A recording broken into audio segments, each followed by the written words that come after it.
छा था समझो गरीब दिहाड़ीदार पोरियो थी चुको आहे सो पंहिंजो गुज़र सफ़र करे सघे थो?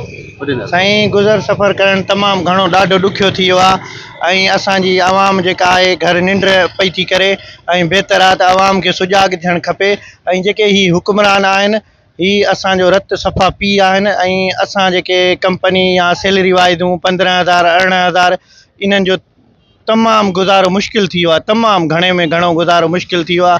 असां 500 रुपए जो पेट्रोल भराए 400 रुपए जी जेका ॾियारी आहे उन ते ड्यूटी ते वञूं था, 100 रुपया बि असांखे घरां भरणो पवे थो।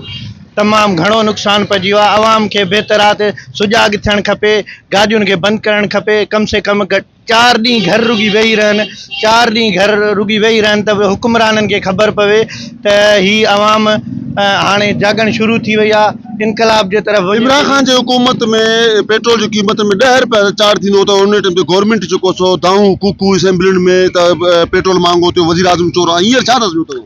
साईं हिनमहिल ही जेके आहिनि पाण में सभु मिली विया आहिनि ऐं इमरान खान तमामु बहितरीनु इंसानु हुयो, सचो हो, ईमानदार हुयो।